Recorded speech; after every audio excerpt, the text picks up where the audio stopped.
From Toronto to the entire CFL landscape, now in its 8th season, covering your 19-time Grey Cup champion Toronto Argonauts. This is the X's and Argos podcast with Argos color analyst Ben Grant and Coach JB.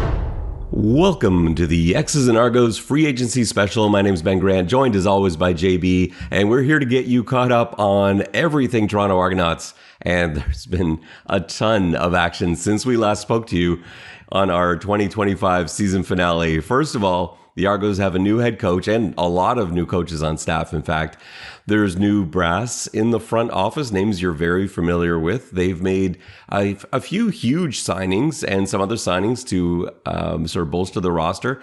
And they released arguably their best defensive player, who, of course, just signed down the road in Hamilton. We'll go over all that, plus we'll look at where the depth chart currently stands, highlight some strengths, some positions of concern. We'll go through it all that and more coming up on this episode of the X's and Argos podcast.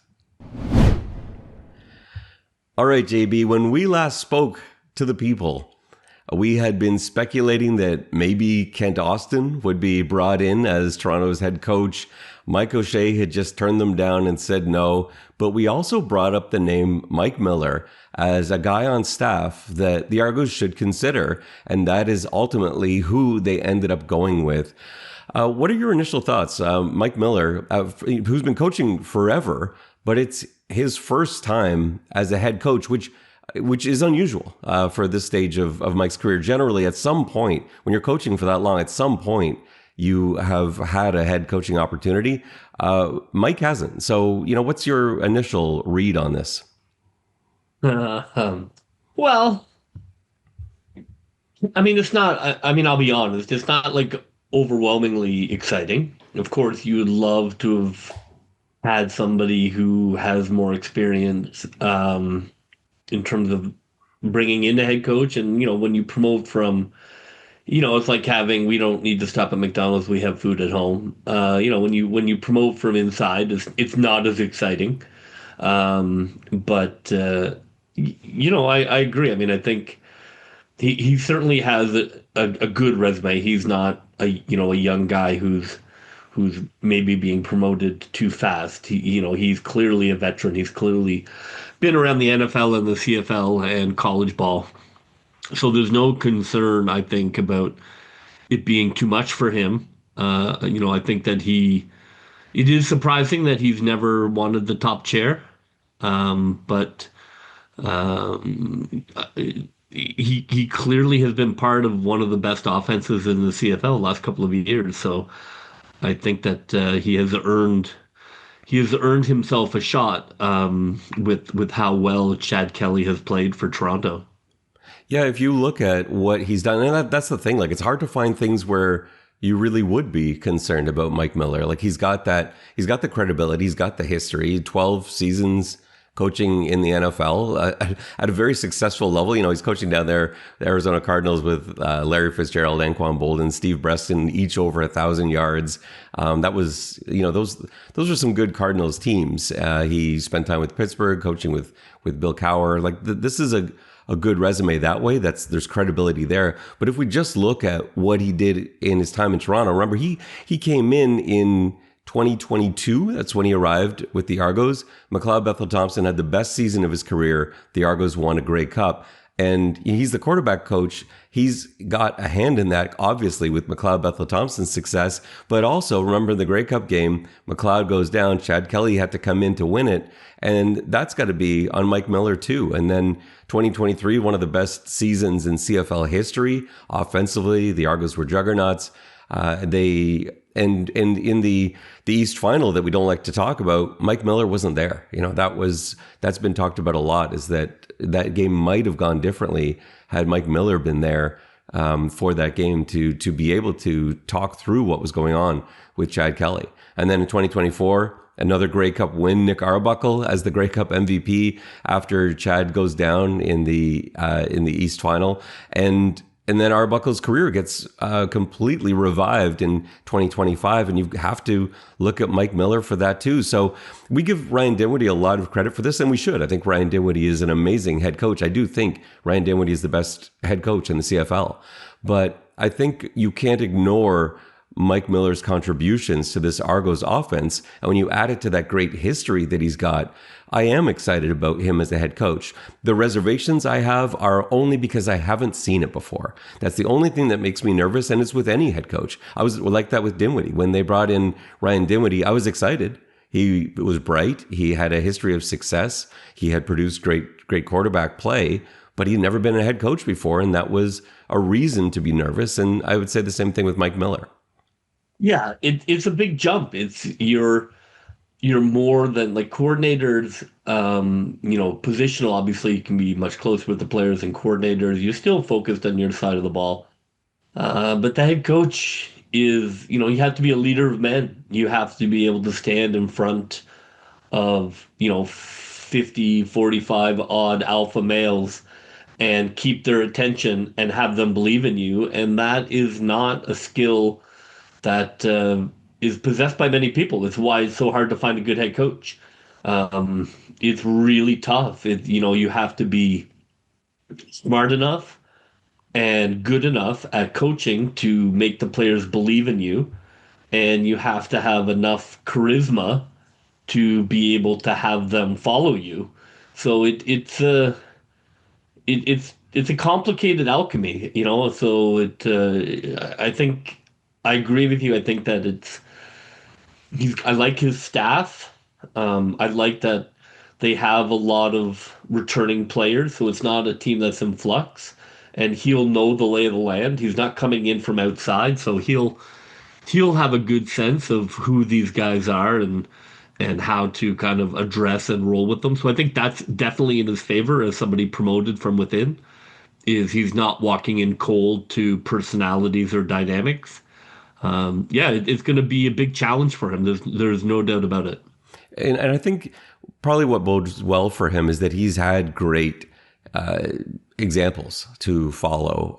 He's coached with everybody over his coaching career. He's been on a staff with just about every football coach in North America. But some that I would highlight, one of my favorite coaches of all time, Sam Wyche, who I love, he had a chance to work with. I couldn't find it today when I was looking for it, but he had made some comment about something that he'd learned from Sam Wyche at some point that I remember saying back in December, hey, I should hang on to this for when we record our free agency special, and I've gone and lost it.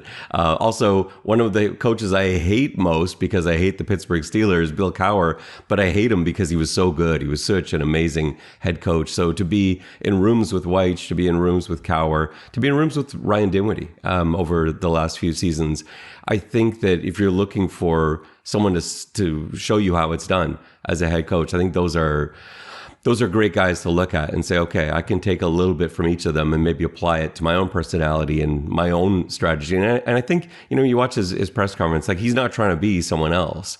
I think he's going to be Mike Miller, and that is a very intelligent football mind who's seen it all and knows what it takes to win. So I think there's a lot to be excited about. But like you said, and I think like I said before too, it's not a slam dunk. It never is. You have to wait and see. And so we really won't know. It's possible we won't even know after the first year. But I think we'll have signs. We'll certainly have signs. I thought you were going to say the first couple of games. We'll know after the first year. I would put forward, but I would say, just to kind of put a bow on it, I do think what's in his favor the most is that he has a good relationship with Chad Kelly.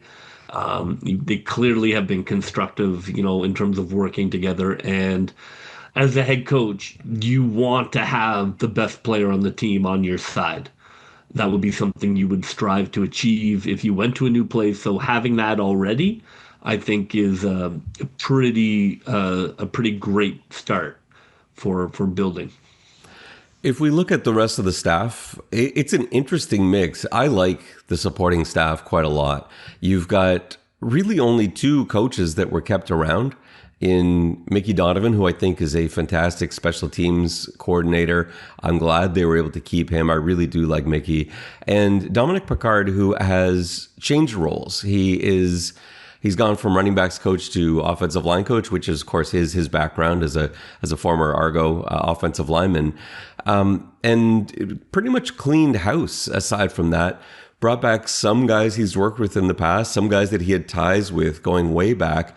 And what you've got now is, I think, a really intriguing mix of veteran coach and guys that are at this level for the first time. And I think that's kind of exciting. What I see in this is there's a real emphasis on teaching. There's a real emphasis on skill development. When I look at the staff, to me, this is Mike Miller saying, I don't want you just in the building doing X's and O's. I want players, when they arrive, to know that they're going to improve. And we better see them improve, because that's why you're here, as opposed to just, X's and O's wizards up and down the roster. So I like that these aren't just the same old faces. There are some familiar faces, like Greg Quick, defensive coordinator. He's been on the Argo staff a few times. He's just coming over as from the Montreal Alouettes as linebackers coach, with a really good linebacking core in Montreal, obviously. But yeah, some of these are new faces, and then some that have just recently hung up the cleats, guys like Kadeem Carey, who was just playing last season, and now he's on the coaching staff as a running backs coach. It'll be interesting to see how all of these guys are able to work together on the same staff. But I think at the end of the day, what I like most is the philosophy of instruction, of teaching. Yeah, it's interesting. There's a nice mix. Like, it's not all new guys. I think Quick is a really nice hire. Obviously, Montreal's defense is fantastic, and their linebackers, especially. I love a lot of what Montreal was doing defensively. So I think that's a really nice hire. Bringing Maxey back, I think, is terrific. Yeah, I don't have any concerns. I think bringing this, Mickey back as special teams, I think, is terrific. Probably had a lot to do with Cassara and D'Arcangelo returning. I'm sure they were both very happy to continue to work under him. So I think that there's enough stability there with guys who have been here, so you're not breaking in a brand new staff, but enough new blood to turn the page. And this is not just, I'm driving the boat that Dinwiddie built, but this is a brand new rig. And he's going to have some support from the front office as well, because the front office is built around guys who have coached in the CFL, who are very well decorated, guys that you're familiar with. I'm sure if you're listening to this podcast, you're a CFL fan. You know John Hufnagel, Jim Barker. They're not strangers. But just in case you're new, and that's okay. If you're new, I'm happy you're here. We'll go through a couple of their achievements, and then how they can maybe contribute to this Toronto Argonauts team, and maybe how they'll be evaluated as well. So Hufnagel, first of all, Super Bowl champ, 5-time Grey Cup champ, was the quarterback coach for both Peyton Manning and Tom Brady. Not a lot of people can say that. Calgary's head coach and GM from 2008 to 2015. Continued on as GM till 2022, was the team president from 2016 to 2022. He's already in the Canadian Football Hall of Fame. He was put into the Hall of Fame in 2020. His resume is outstanding. And then you add Jim Barker to that, who has been on the Argos a few different times. Most recently in 2022, he was part of that staff that put together that killer team that won the Grey Cup in 2022, dominated everything but the East Final in 2023, and then that group in 2024 that won the Grey Cup. That was part of Barker's contributions to the Argos. He's got 5 Grey Cup rings himself. 3 of them are with Toronto, and he's got the trifecta. He's got the Grey Cup ring as an OC, Grey Cup ring as a head coach, Grey Cup ring in the front office. So he's done it all as well. And I think, if you look at Jim Barker and sort of just think of him as the guy you've been watching on TSN over the last few years, that's a mistake. He is a guy who has never stopped. I love my conversations with Jim. I wish I had more of them. But I love picking his brain every year at the Combine. Anytime I see him out at practice, I love to hear what he has to say, because he is an expert in talent and evaluation. He's the best. And so, having a guy like that on staff with Huff, in combination with Pinball, and the rest of the staff, they've got a support staff with them too. This front office has expanded significantly. I think that's a pretty another thing to be excited about. But I like the fact that both of those guys with head coaching experience can help out Mike Miller, and I don't see Miller as the kind of guy who's going to be too proud to go and ask and to get help and to say, hey, what do you think should, if you've got Grey Cup wins as a head coach, Huff, Barker, what would you do in this situation? I think that's a good setup for him too. Maybe. I agree with you. I think it's awesome having that level of it's awesome having that level of football expertise in the building. I don't think you necessarily want your head coach asking too many questions about what do I do. No, I'm not saying like you go running every 5 minutes, but sometimes you need. Yeah, no, I'm not. Let me just check with Barker, like middle of a team meeting. No, that's not what I'm saying. Yeah, no, I agree. Look, obviously both those guys are CFL legends. Know as much as anyone could ever know about the league. So it's it's a new setup, and it probably will take a little time to gel. But on paper, there's no reason to believe this isn't an organization that or a group of football guys who don't know how to direct the team towards the championship. And I think the test for those two guys will be more apparent in our last segment that we'll get to in a little while down the road here. But there are some holes on this Argos roster. And both Barker and Hufnagel have a history of not necessarily building through free agency and making big signings, which I think is correct ultimately. I don't love building through free agency. It's expensive. It's not a realistic way in a salary cap world to build a team. They like to find players. They like to bring guys in that are new to the league, and they've both discovered some tremendous talent that have been around the CFL for a long time. And so I think the test for them will be positions of weakness for the Argonauts. Tackle. On the defensive line, they've brought in a bunch of names, guys who are new to the CFL, and I think one of the ways that we'll be able to evaluate them even in this first year, is what the performance is of guys like that. Not so much in the names we've seen before, guys they've brought back, guys that have bounced around the league, but more in the guys that you've never heard of, the guys that are coming in from the NCAA who are here for the first time. How many of them are difference makers? Because we've seen them be successful with the Argos, been successful with that. That is what really sparked this 2021 through 2024 dominance that the team had, was bringing guys in that no one had heard of and turning them into stars. So that's the expectation, and that's what we'll turn to both Barker and Huff for at the end of the season and say, have these guys that you brought in contributed and made a name for themselves? Let's look at the team itself. Who's still here? Who left? Who was brought back? And who were the new additions? Let's start with the players leaving. This is largely the same squad that you saw last year in terms of retention. This was not a huge purge like it has been the last few years, where it was just impossible to hang on to all the free agents. There weren't a lot of free agents for the Argos this year. They didn't lose nearly as many guys as they've had for each of the last 3 years. But there was one really big name. Let's start with that. Wyndham McManus, the team decided to release just before he hit free agency.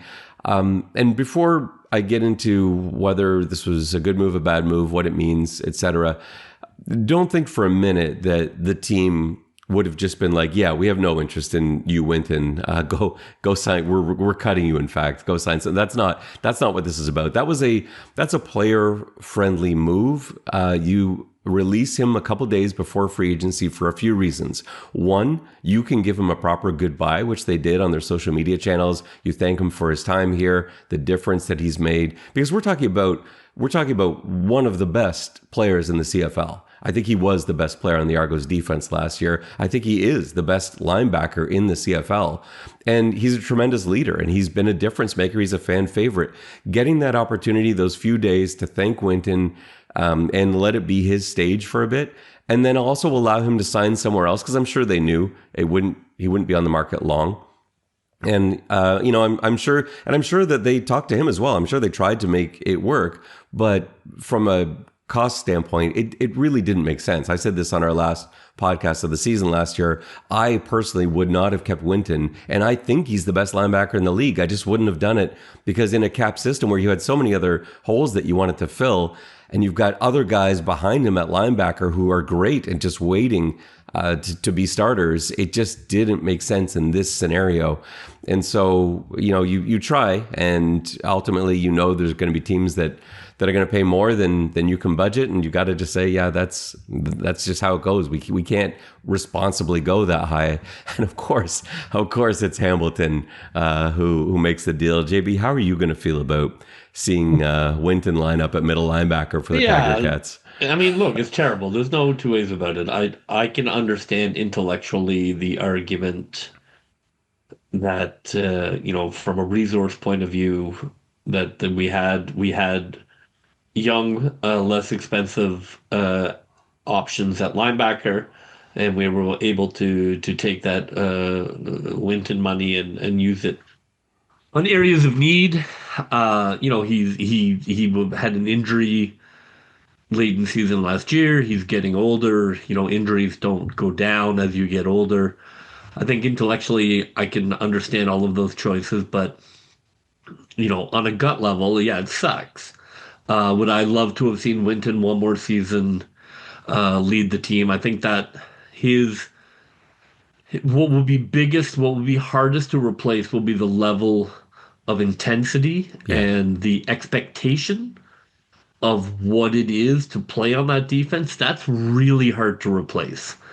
That's not just being able to run the play properly, but it's that's a challenge. So it is an area where the defense is going to be younger. Now they brought some vets back for sure in the secondary, so I do think that was probably a corresponding move, that you wanted to bring some guys in who have some history and who can talk and be heard by the younger players. So I think they've addressed it, but yeah, it's going to be terrible watching him playing for Hamilton. I don't think there's any way around it. But that's the cost of doing business. So you're just gonna have to.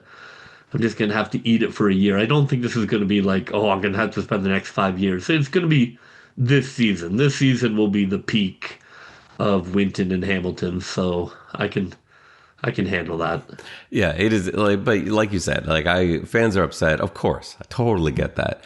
He's a fan favorite for a reason. Like he put his heart out there. He played through injury. He did whatever it takes. And we talked about this last year quite a lot. When he wasn't on the field, the defense, it looked different, not necessarily because of the lack of skill, but as you alluded to, the spark, the level of commitment, the accountability that he brought when he stepped onto the field. And these guys that we're going to talk about in the next segment are going to have to find a way to collectively replace that. And I think that's something, Winton had to find to a degree too, because he wasn't always that sort of leader. He talked about having to become more vocal when this team lost some of its veteran leadership, when they lost guys like Serezna and Enoch retired, and guys like Amos had moved on. He had to really step up and be the guy, which he did amazingly well. And now we're going to have to look to other defensive players to step up and be that kind of leader that Winton is. But no question, that is the absolute hardest thing to stomach this offseason. Losing your best defensive player, one of the best in the league, to a division rival is always going to be painful. Dejan Brissett, moving on to Calgary. JB, he was one of the guys that you really felt Toronto should try and keep. You had three guys that you named in our season finale: Jack Cassar, Isaac Darkangelo, Dejan Brissett. Those are your three. Cassar and Darkangelo are back. Brissett is not. Is this just simply a situation where he would have been on this roster where there's five pretty clear starting receivers? He would have been battling with one of those guys for time, and a team like Calgary looks at him and says, "Hey, you're going to get all the reps here. Come and play, and we'll pay you handsomely for it." Different argument than Winton. Brissett. I would have loved to have had Brissett, but at a number that he just, maybe we can get him at that number next year, like like some of the guys they brought back. Maybe we get him at a Brissett number next season. But for this season, he was offered starter money, and you just wouldn't be able to do that from a Toronto perspective. So I think congratulations, man. Get your bag. Go out, do your thing, and we'll see you next year. Yeah, and that's the thing. Like when you've got Coxey, Polk, Herslow, Mittal, Unger, like that's a really nice starting five, and for the amount that he has earned by having a terrific season last year, you're right. Like go get that. You should, and I'm happy for him that he did, and I don't blame Toronto for not matching again, it's a little bit like the Winton argument, not quite the same, but they've got guys that they feel good about. And when you've got money that you need to spend in other places, it just wouldn't have made sense to match Calgary. And then Calgary's also taking Deonta McMahon, who they are going to have a real tough time remembering how to say his name because of McMahon Stadium.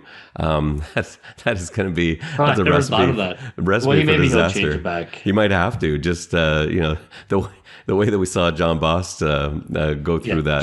Just give in to the world. Yeah, just give in to the world, not being able to say it properly. That's sad, but yeah, playing at McMahon Stadium, that is not going to be easy. But yeah, McMahon gone, a guy I really liked. But again, that's probably not a load-bearing wall here. And Chop Williams from the running back room was also released. And I just hope everything's going well with Chop and his rehab. And I'm not sure if we'll see him play again or not. But I really was impressed with him as a football player. But I'm not surprised that the Argos ended up parting ways with him. And I hope he's able to rebound. I'd love to see him on the football field again. I'm not sure if we will or not.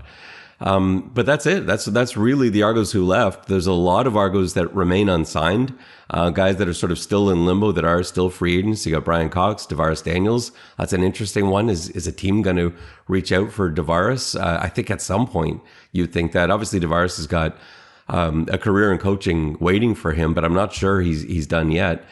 Brendan Dozier, the team released. Felix Grand-Gauthier, the team's only fullback, is sitting out there, so they currently don't have a fullback on the roster. Kenneth George Jr., who had that serious injury last year, but was playing very well up until then. Dylan Giffen, who we've really enjoyed watching the last few seasons, an Argos draft pick. And then Anthony Lanier, we talked about his presence on the inside, how valuable he was for the team last year.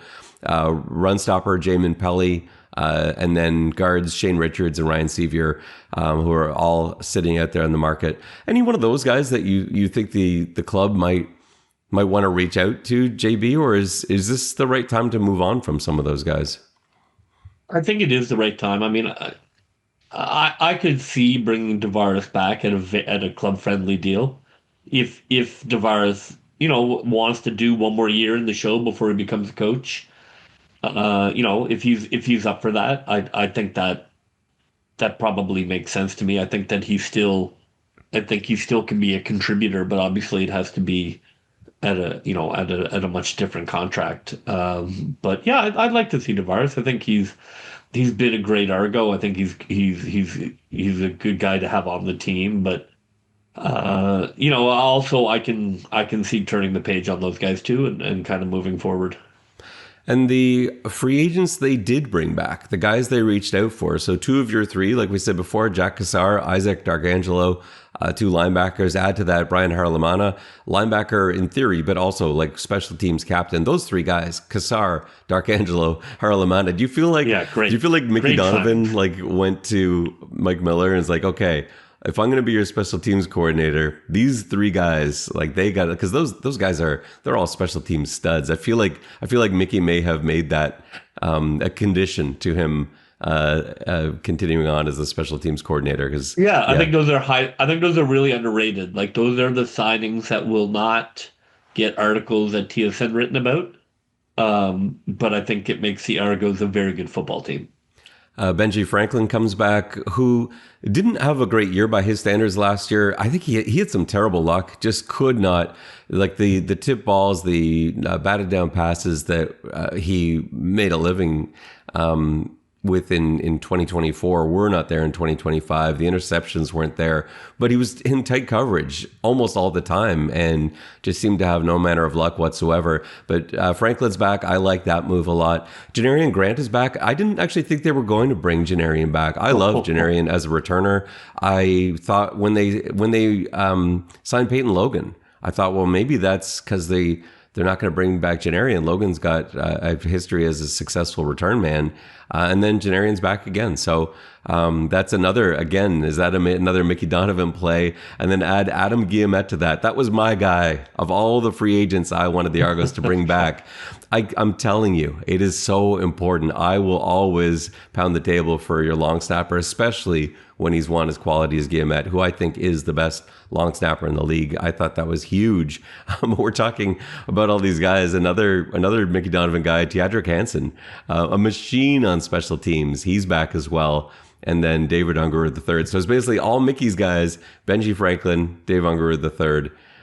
Those are the guys that the Argos retained, or I guess extended, free agents they decided to bring back. Let's look at some of those new pieces, JB. There's some familiar names, bringing back, as you said in the previous segment, some guys that have seen it, that have done it, that have been here, and were too expensive to hang on to a year or two ago when the Argos were coming off Grey Cup wins. But a year later, maybe there's some really good value here. You got a Darius Pickett, who's going to be the team's Sam linebacker. Robert Priester, who I probably see lining up at boundary half. Deshaun Amos, that's probably your field half. Jonathan Kongbo, defensive end, Canadian defensive end. We'll talk more about how that fits in a little bit. Kongbo, the way I see it on paper right now, like he might be in a starting position, which I'm interested to see. And I want to see how they build around that. If they decide to make the defensive end spot, one of the two defensive end spots, a Canadian position. Peyton Logan, who's going to battle for time at running back, is also a gifted returner. Dwayne Hendricks is back. He will help plug up the middle with Ralph Hawley. Man, those two guys last year would have been such different makers, Hawley and Hendricks. And then Dakota Shepley on the offensive line. It's yet to be seen where he'll be played. He can play guard. He can play tackle. He was a tackle at UBC, played guard at Saskatchewan, played guard in the NFL, but most recently in the NFL, they were making him a center. And so there's all sorts of positional flexibility you've got with Dakota Shepley. And then Andre Miller, a receiver out of Ottawa that I'm very high on.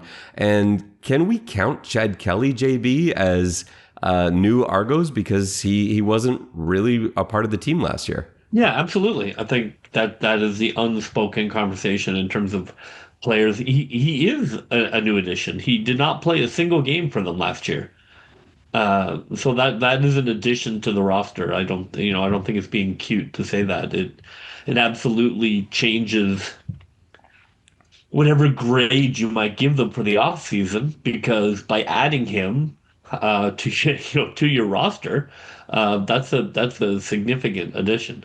Yeah, and if you start doing the math on it and you say, okay, well, the losses are basically McManus, Brissett, McMahon, and the additions are Pickett, Priester, Amos, Kongbo, Logan, Hendricks, Shepley, Hawley, Miller, and Chad Kelly. This is a better football team than we watched last year in Toronto. 100%. Like, I can see, like, it's not an off season that's going to like sort of light up the TSN front page, in terms of like splashy moves. But this is a much better roster than they had last year. It still has some areas to improve upon, but it doesn't have any glaring weaknesses. It still has areas of real ability. I think that to me it's pretty clear. Like, if everybody is ready to go here, this is absolutely a team that can compete for the Eastern Division. And let's take a look at some of the positional groups, and you'll see what I mean when we start looking at this. And I've got some resources here for you. So I will put out on my Twitter and Blue Sky my sort of rough working depth chart that you can take a look at this. This is not team official, obviously. These are my best guesses as to where they're going to put guys, and I think there's a few positions where there are going to be some conversations. There's a few positions I'm concerned about, but there's some real areas of strength too. So let's start on the offensive side of the ball. Quarterback is set. You've got 5 guys at quarterback: Chad Kelly, Nick Arbuckle, Jarrett Dagey, Tucker Horn, Max Duggan. All 5 are under contract.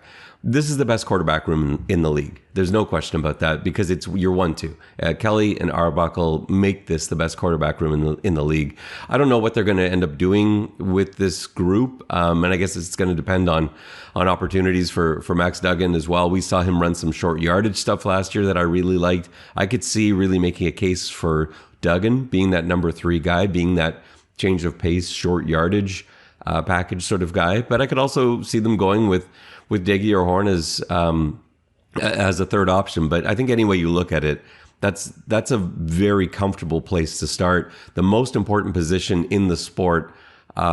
Any questions about the quarterback room, JB? No, I mean, fantastic. If everything hinges on Kelly. If Kelly is 100% and able to come back and is able to perform at the same level, with Arbuckle backing him up, yeah, absolutely the best 1-2 in the league. And the sense that I've gotten, even at the end of last season, is that we should expect Kelly to be ready to go, and that we should expect Kelly to be back to the Chad Kelly that we saw in 2024. So, but you're right. That it's one thing to say that, and it's one thing to see it in practice. That's a very serious injury, and we'll see. We'll have to wait and see, and we're not going to know until bodies start flying around him and he's out there in a live situation. And it may take a while to see, maybe a few games for him to get acclimated, because it's not going to be easy. And I think that's part of why they didn't rush him back last season, because you don't want a situation where he's thinking about that and worried about re-injury instead of focusing on what's downfield and focusing on playing the position. The guys that are going to be protecting him, this is the positional group that I'm least sure about in terms of what the strategy is going to be. So what I mean by that is, last year, the Argos went with 4 Canadians on the offensive line. I love that if you can do it, because it frees up, especially on the defensive side of the ball, for you to really find positions of strength. The problem the Argos ran into last year is that it didn't work out for them. They had Ryan Hunter as the right tackle for most of the season, and he was the best offensive lineman in the league the season before, and suddenly wasn't playing well at the right tackle spot. It was a new position for him. He had played left tackle, he played left guard. He's always been known as a terrific CFL guard. And I think it was probably a situation you want to get away from when you know he's one of the best in the league as a guard, but he's not great at right tackle. Well, maybe he shouldn't be a right tackle. Then maybe you should put him back at guard where he's strongest. But I don't know what their philosophy is going to be. So when I look at the bodies they've got, and if you want to take a look at my depth chart and see the tackles, I think they probably will try and make both tackles Americans. They've brought in 6 Americans. The guys we know, Josh Donovan. Josh Donovan started an entire season at right tackle for the Montreal Alouettes. He's a highly talented football player, was on the roster last year, and they didn't get a chance to look at him as he was recovering from injury. I feel confident in Josh Donovan as the starting tackle. I would put him actually on the left side. And that would be a position that I no longer have to think about. I like him there as a left tackle. For the other tackle spot, this is where the battle is going to occur, because none of these guys have proven themselves. You've got some guys that are new to the team, in Reimer, Bland, Harper, who played at Oregon alongside George Moore, who's back. You know, Harper and Moore have the pedigree there. Brendan Kemp, we saw play a little bit last year. He had some high moments at the end of the season last year too. And so I think those are the guys you're looking at to maybe fight for the other tackle spot, if that's the strategy. If the strategy is to go 2 Americans at tackle, the Canadians on the inside, and the inside is stacked, then you've got Nicastro, you've got Shepley, you've got Hunter, and you've got Doc Stater as well. And we haven't even got into Vandal, Boss, Dankwa, those other guys. You can really load up on the interior there. JB, if it were you, would you go with the 2 Americans at tackle, or would you try and stretch it out? Do you think there are enough bodies? Would you put Hunter at tackle again? Would you put Dankwa at tackle again? Would you maybe try and bounce out Shepley? Like, how important is it to you to have 4 Canadians on the O-line? Yeah, not to the point where you're not able to, not to the point like last year where you're just not able to Right. defend. Right. You know, I think where I come down is I think that you're better to have everybody who played the position that they are most comfortable and most effective at, and then you just have to keep looking for the solution. Rather than have guys kind of be at 70% at a position as opposed to the 100% they would be at the position that they prefer. That's kind of where I come down. I mean, obviously in an emergency, but I think from a team building point of view, I would say your goal should be to start everybody at the position that they really are best at, and just keep looking for a guy to fill in the position that is, that's the problem, and hopefully you can find somebody there, and even if you can get somebody who's 75%, and maybe you can scheme around it, but that you still have positions of strength. I think offensive line is a lot of flux, and new coach. The offensive line coach. I mean, any football fan will tell you. Well, a real football fan will tell you the offensive line coach is probably the most important hire you have on your staff. It just dictates everything. Like there's a reason guys, are offensive line coaches for 25 years at teams. Like if you find one, you never let them go. It's going to be really interesting to see, what they're able to do with a new offensive line coach. I mean, that's probably the area that I'm going to look at the most, because that's a big job. And, he doesn't have a ton of experience. Obviously, Picard's a former All-Star, but he doesn't have a ton of coaching experience at offensive line. So that's definitely an area that I'm really curious. But I also think it says something that Miller wasn't hanging on to everyone, but he obviously fought to keep Picard on the staff and promoted him to offensive line coach. I mean, he obviously highly. saw stuff. Yeah, and look, and he's got the resume. I mean, he was a CFL All-Star center. I mean, he knows the position. It's not like they've found a guy and they're making him offensive line coach, which sometimes teams do. They're like, I like this guy as a coach, and let's plug him in here. Like he knows his X's. For sure you see it. Like he knows his X's and O's. Terrible idea, but yes, you see it. I agree. No, I'm looking forward to it, but it definitely is an area to keep an eye on, because as a new coach and a young coach, that's a lot of responsibility. You have, you're taking over a room that's got a lot of water pouring into it, and you have got to patch it up. Yeah, and the good thing, the continuity there, because he knows a lot of these guys, right? And so I think that is a big deal. I'm interested to see, because he's just such a different guy from your typical O-line coach. O-line coaches are the first guy you hear typically. You walk into any practice, any football field, anywhere in the world, you walk into practice, before you can see anybody, you can usually hear the O-line coach. They're typically loud. That you arrive at Argo's practice last year, Coach Sweet's the first voice you're going to hear. And I don't know if Picard's got such a different style to him. I'm interested to see how that plays at this level, but I think he's certainly got the know-how, and it'll be pretty clear. Like I think his job as a positional coach will be easier to assess than most. Now, going with 3 Canadians on the O-line instead of 4, that's going to cause difficulty in some places, but not necessarily the rest of the offense. So in terms of running back, this is not a position of strength. You got Brown, Peyton Logan, we talked about. Mitchell is back. And then Quincy Jones, Sam Hicks.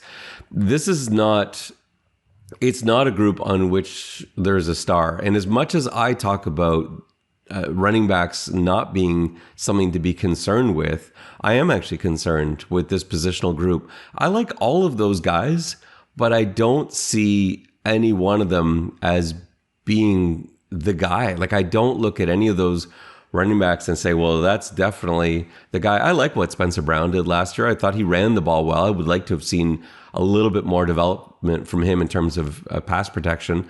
I would like to have seen more confidence in the offense going his way in the passing game a bit more too. And I didn't really see that. Like Peyton Logan has never really been the guy. I like him too. I think he is a good pass protector. That's actually a part of the game that he brings that I do like. And maybe you can use those two guys in tandem. Mitchell, he's got speed. We saw that burst that he flashed a little bit. He's fun to watch, but none of these guys are necessarily the guy. And that worries me a little bit. I wonder if there's still a move coming. JB, tell me what you think about this theory, but I think of all the positions, I think it is harder now in the CFL to find star running backs than it used to be because of the NIL money. Because if you're a starting running back on even the worst college football team, you're still making a ton of money on NIL deals in the NCAA. And it is probably more difficult than ever to get some of those star running backs to come up here for what would be significantly less money than you were making in college. Like some of these guys will make over $1 million in college for playing a season of NCAA football. I wonder if that goes into the struggle that it sometimes is in finding a running back these days. Yeah, that's an interesting point. I do think that kind of like tier 2 level, tier 3 level of running back definitely are less likely to come up because they probably have made decent money and they don't necessarily need to come up to continue to make money. Yeah, there does seem to be like a little fewer running backs kind of available, and even when the Argos are signing a lot of guys, they're generally signing DBs and wide receivers. They're not bringing up a lot of running backs. So it doesn't look like there's a steady flow of backs into the league. Even in the league, you look at the top running backs, it's basically been the same four guys for the last 4 years. Like they've kind of moved around a little, but it's kind of these vets. There definitely have not been many running backs just kind of exploding onto the scene. Jones intrigues me. I was watching a little bit of his tape this morning, and I'm interested to see him once we get to live situations. I guess it's going to be preseason, but yeah, there's not necessarily anyone in that running back room that I think is 100% going to be the runaway guy. Maybe that's good. Maybe there'll be a good competition in that running back room and one of these guys will emerge. I think Brown's got to be the guy you view as the starter right now, but I don't think that's a position that is necessarily his. I think he's still going to have to earn it. And yeah, there's some skilled guys in there. And I think the Argos have to hope that one of them emerges or there's still going to be a signing down the road. And they bring in one more guy. Let's look at the receiving position. This is a little bit of an area of concern for me in terms of Canadian depth. It's been a strength for the Argos for a long time. Actually, Canadian depth across the board. It's why they won the Grey Cup in 2024. It contributed in 2022. They had such strong Canadian talent.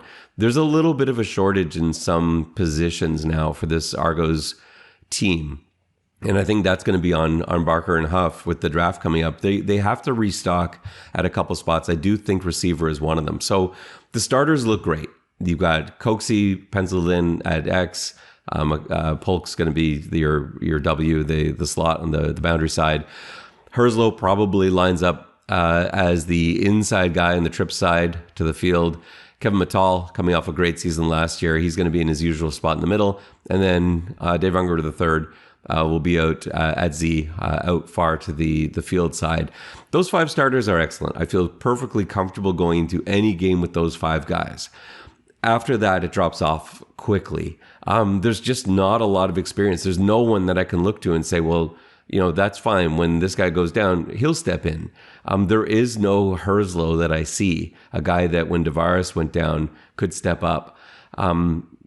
So, Dorian Anderson, I think we saw some flashes from him. He's an exciting player.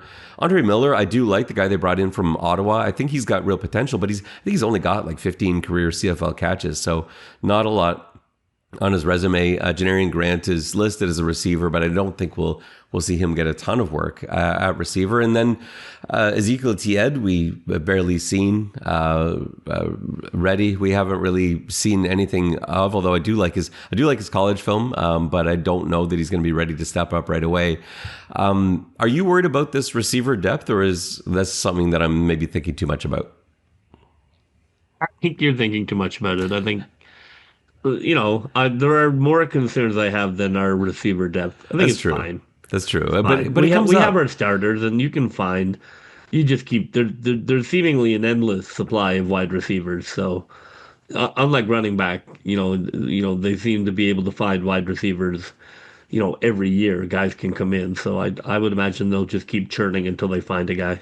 The reason I'm concerned is I would love to be able to go three Canadians at receiver, and they can't. They don't have the guys. It's just Mittal and Ungerer, and Reddy's not ready, and Tied hasn't shown enough yet. I don't feel comfortable with either of those guys having to step in as into a starting spot here. I'm not sure. I'm not sure that they haven't finished. Although, again, there's not a lot of guys out there. Looking at the free agents available, I don't know who I would bring in. So it worries me a little bit for ratio purposes. Let's go to the defensive side of the ball. Let's start with the D-line, and this is the area. If you're going to only have the three offensive linemen be Canadian, I think you need to have your defensive end, one of those defensive end spots, be a Canadian spot. Love the middle in terms of starters. Ralph Hawley, Dwayne Hendricks, that's great. DeMarcus Christmas backing up in the middle. Awesome.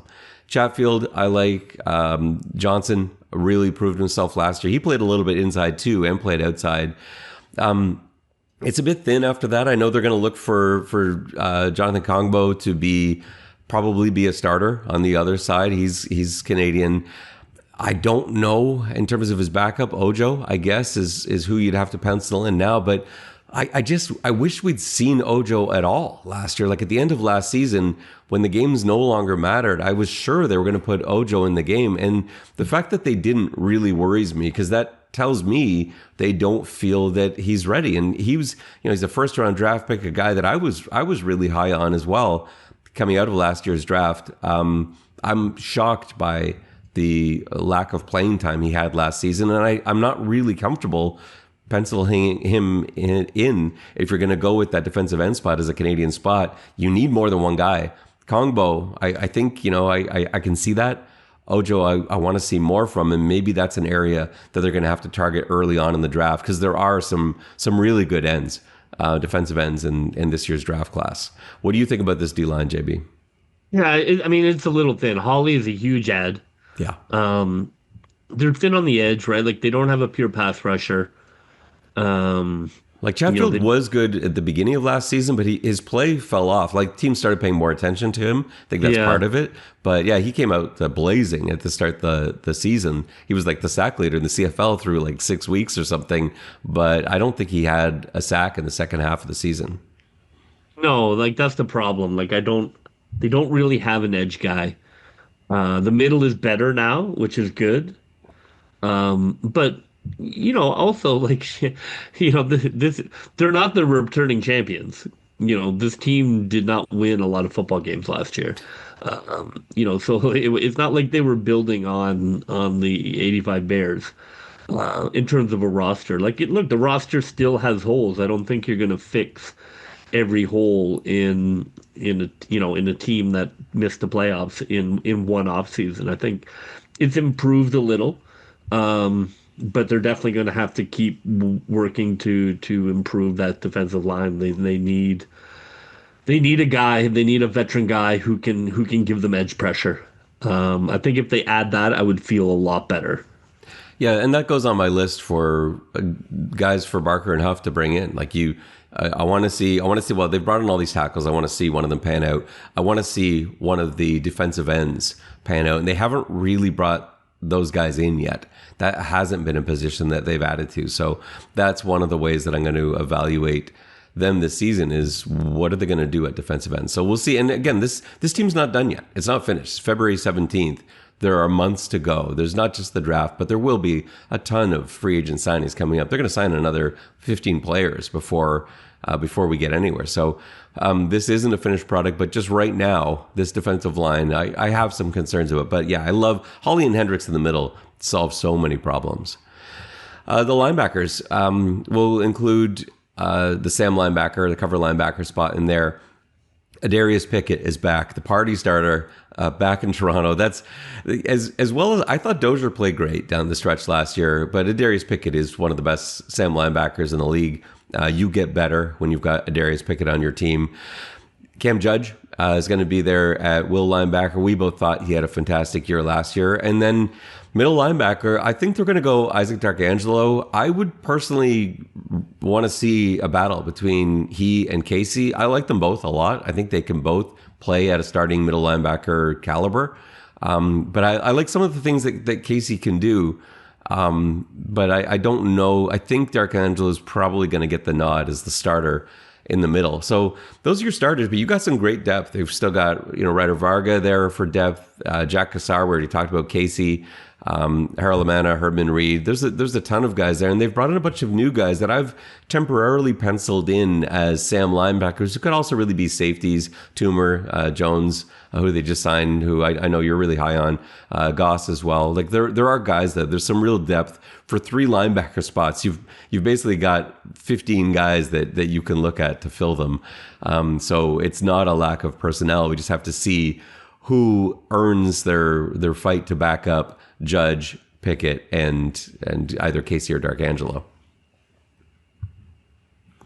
Looking at the DBs, familiar faces. The way I see it playing out right now, Benji Franklin, Tavares McFadden at the corners, Priester and Amos at the halfback spot, Sluka at safety. That's probably how this team lines up. I think you could see a real fight from guys like Trey Rucker is a guy they brought in who I think is going to make a case for trying to take Derek Sluka's job at some point. I think he can be a real player. And we know Tyshawn Blackburn has certainly had his time at safety. He is going to be fighting for that starting safety spot. And wouldn't that be a big help if they could find a way to go Canadian at safety, whether it's adding through the draft, maybe an early pick, and have a guy that can battle with Blackburn a bit for that safety spot. But just off the bat, this DB room to me is, and you include Pickett in there, JB, this is probably the biggest positional upgrade I would say in the offseason.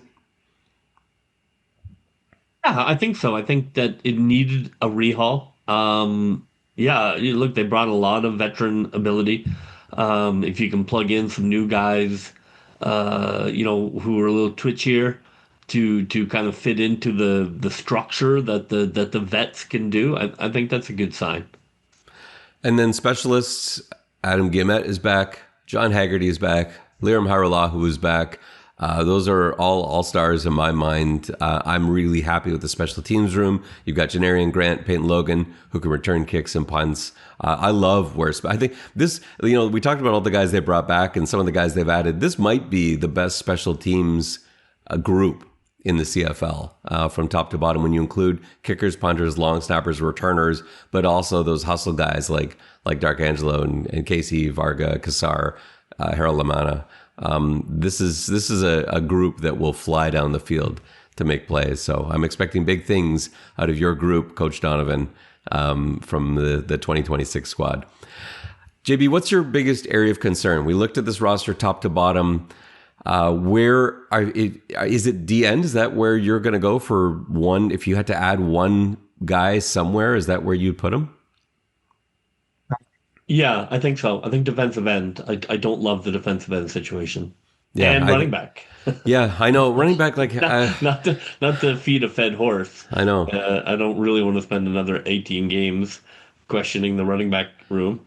So I certainly hope there's some changes. But yeah, look, the running back room feels thin.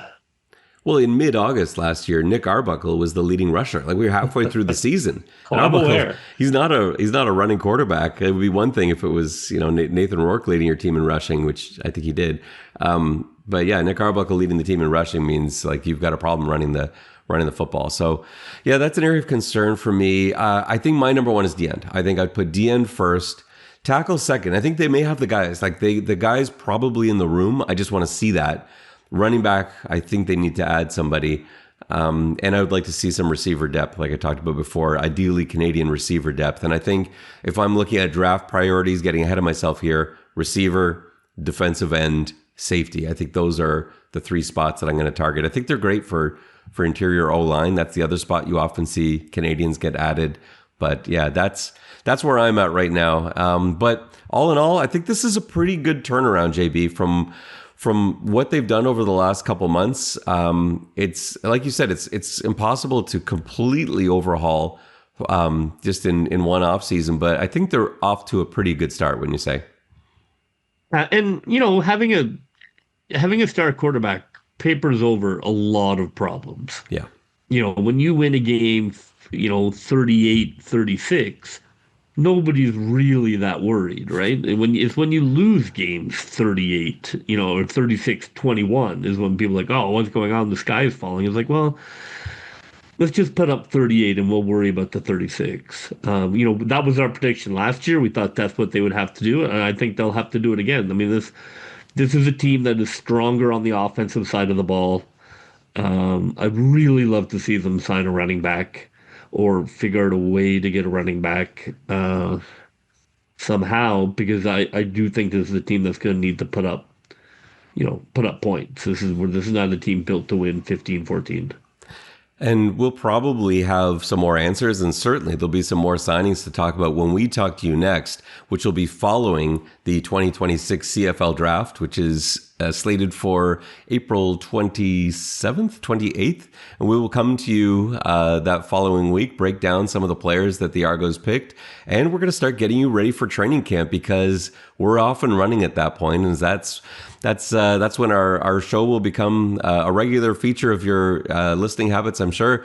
And we'll get ready for that 2026 season. Is it June yet, JB? It feels like we're one step closer with free agency again. Through. Yeah, indeed. I can't wait to get on the road again. That'll just about do it for us on this free agency special edition of the X's and Argos podcast. For JB, this is Ben Grant saying so long, and may all your pre-snap reads be good ones. I'll see ya.